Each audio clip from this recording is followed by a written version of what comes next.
Today's episode is brought to you by Mazars. SoundCartel. Are you one of the many businesses searching for new talent during a labour shortage? Well, according to one established business coach, it's all a lottery, though there are things you can do to attract staff and keep them. From SoundCartel, I'm Nicole Goodman, and this is Business Essentials Daily.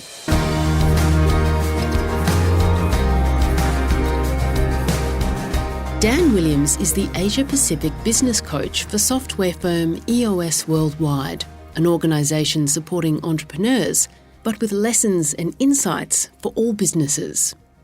Dan says employers need to become more astute in engaging new talent, and he offers some good advice for anyone wanting to retain their existing staff.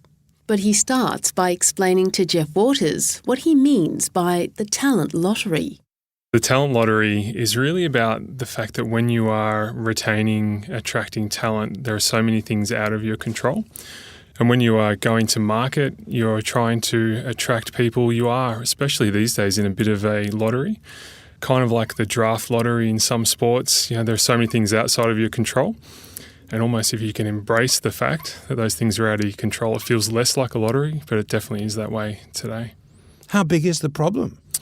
It's huge. The job market is really hot at the moment. People are becoming more and more aware of the new way of working and have a higher sense of what is important to them, which I'm supportive of that. I live that life myself. So now people are really capitalising on that and saying, here's all the reasons why you could work for me. And so people are looking around more, and you're having to be more sort of astute when you go to market about why people should come and work for you. All right, well, we'll unpack that. Why do people sometimes leave their jobs after short periods? In my experience, I've spent a lot of time in the IT industry where there were lots of skills, in demand. And the thing that was really common was about engagement. People want to be engaged and they want to be a part of something. And so if they don't feel that, they don't feel like they're a part of something, they don't feel valued or engaged, then, they're more inclined to move on and try and find somewhere where they do feel that way. And that, of course, has been exacerbated by COVID. Yeah, absolutely. And I think there are some real positives in that people have discovered a new love of their personal life and doing things and valuing things, and definitely respect that. And so employers and prospect employers need to be mindful of how they can facilitate that. And keen to move on, a lot of them as well. Now, you write that setting new employees up for success is one solution to the problem. What do you mean by that?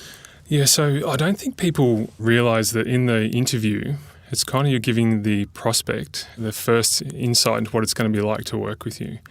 So I encourage employers to treat that first interview as a window into the business.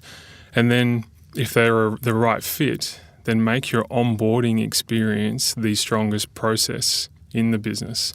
So you set them up for success, bringing them in, giving them all the tools that they need, introducing them to the right people, making them feel a part of the business.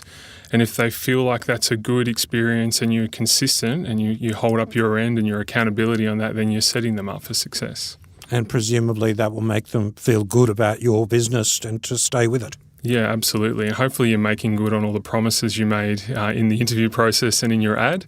And if you are, then yes, then people value those things more and they will stay and they'll hang around. There's a brand new podcast series out now called The History of the Australian Startup Ecosystem. It goes right back to the 70s and examines the evolution of the Aussie startup.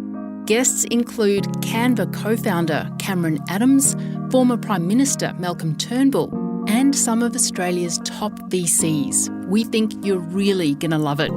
Follow the history of the Australian startup ecosystem wherever you listen to podcasts, and the link is also in the show notes of this episode.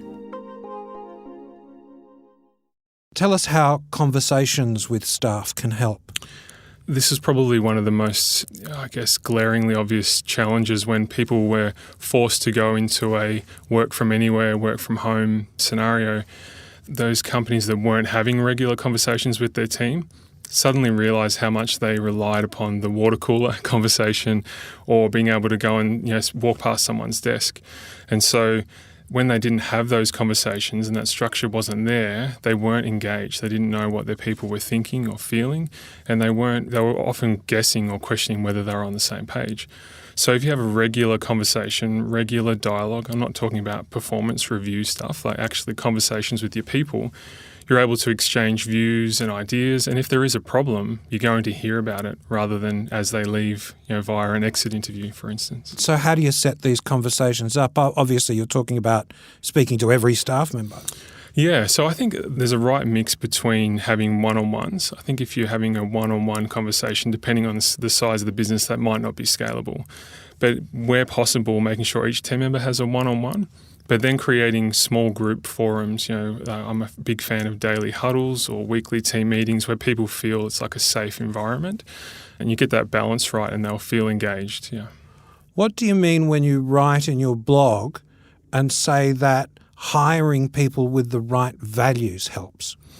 So I always plead with people, values first. If you surround yourself with people who share your values, you have a common connection, then you can almost teach them everything else. Within reason, there are some specialty fields where you want them to have some pre-qualification. But if you hire for a values fit, then you can endure bad times and come together in good times. And through the pandemic and the way the workforce has changed, that has become more and more apparent that people want to work with people that are like them and people that they like. And so if you have values fit, then you're able to work, a little more effortlessly together, when we've had to navigate challenges, because at our core, we share those things. So just in a nutshell, what would be your advice for businesses who've just lost a good new staff member or are just hiring somebody? Yes, so one of the most valuable experience and exchange you can have is with someone who's on their way out. All the barriers and the filters drop, and you can really learn from that experience with that person leaving. If you take the time, park your ego perhaps, and ask them, why are you leaving? What can I do better? That will give you an opportunity to set yourself up for success with your existing team and new people coming through. And if I'm talking to someone who's bringing in someone new, then please set yourself up for success. Treat that first interview as their first experience. Make sure you've got a good values fit, please. Prioritise values fit. And then think about what that first month, 90 days is going to look like when they come into your business, and make that a win. Set them off on the right path. That was Dan Williams, APAC business coach for EOS Worldwide.